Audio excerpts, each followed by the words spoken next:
Hello, thank you for tuning back into my channel. I have a really cool video today all about jellyfish.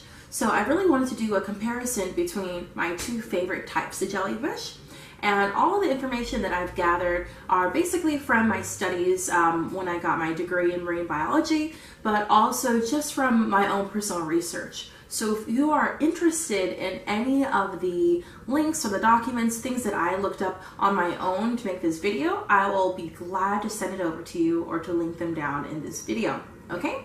So I really want to compare and contrast between the Irukandji jellyfish and the lion's mane jellyfish, okay?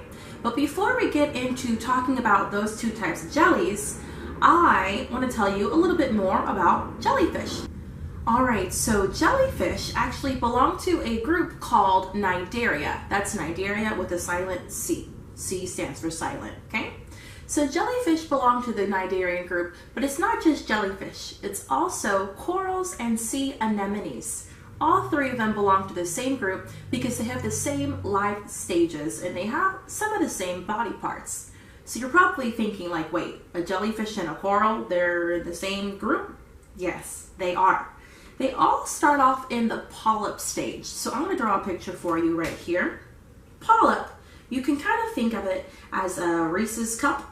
If you've ever seen a Reese's cup, it sort of sticks onto a surface and it looks something like this. Okay, I'm not an artist, but it looks somewhat like this, and we call this the polyp stage.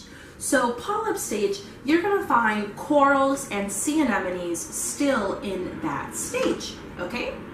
But jellyfish actually come out of the polyp stage and go into what we call the medusa stage. So I'm going to draw a picture of that over here as well. And the medusa stage looks very, very similar to the polyp stage.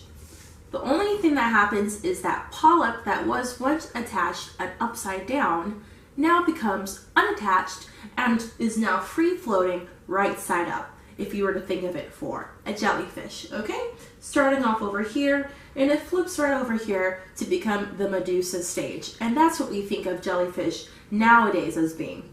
Now, there are some jellies that do like to stay upside down. Doesn't mean that they are stuck. They are still able to move around, but they are sort of in this upside down state. Those guys are called upside down jellies.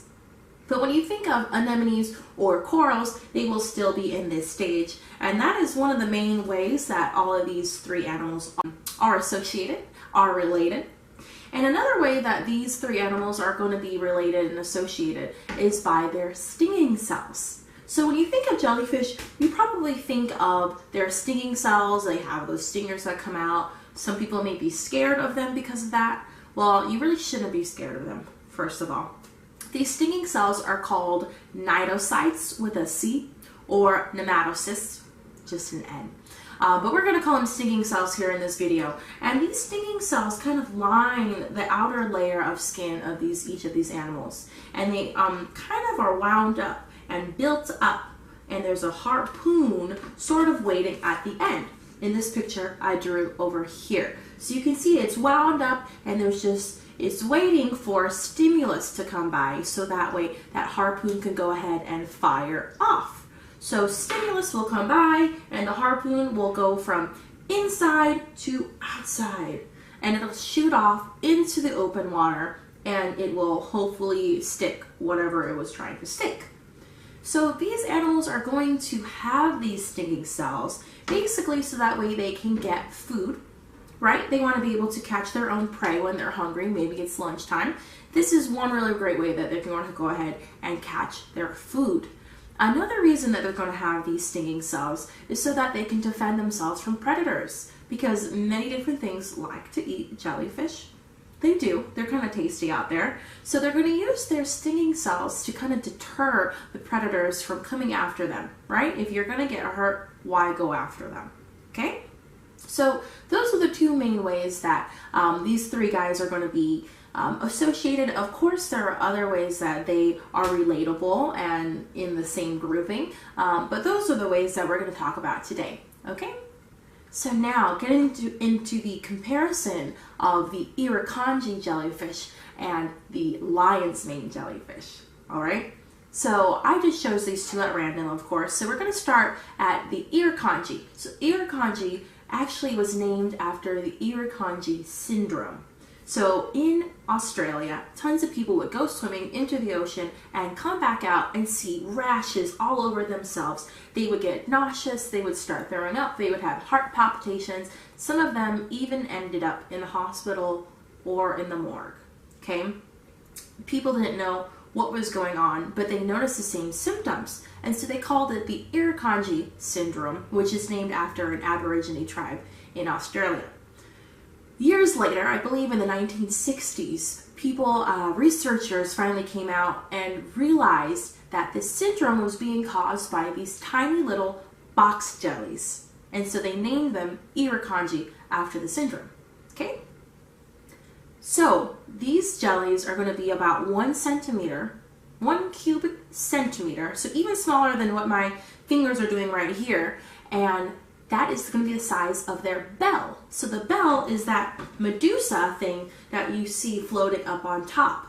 And then what's underneath are called the tentacles.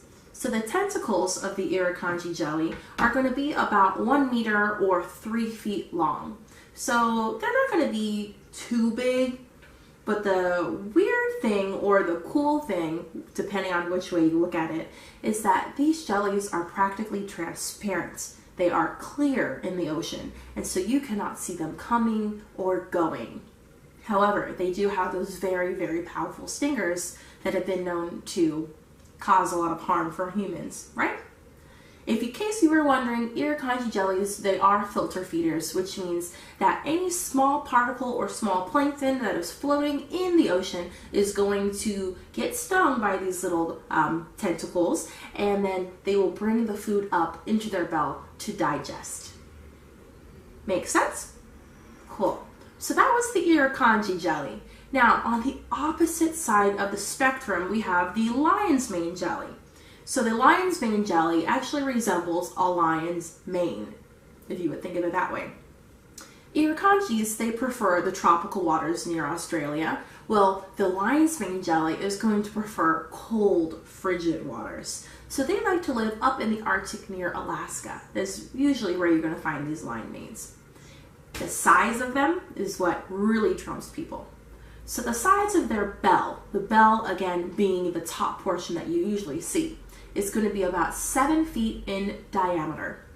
So if you have a really tall guy or girl around you that is about 7 feet tall, you can go ahead and use them as a reference. Look at them, and that is going to be how wide their bell is for these lion's mane jellies.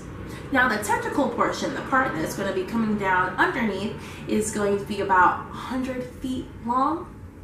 Some of them have longer, some of them have shorter.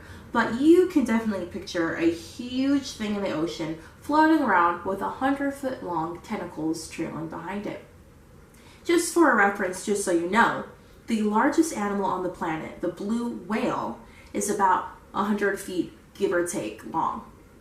So if you were to put a blue whale, the largest animal on this planet to ever live, next to a lion's mane jelly, they're going to be pretty much the same size, which is great to think about.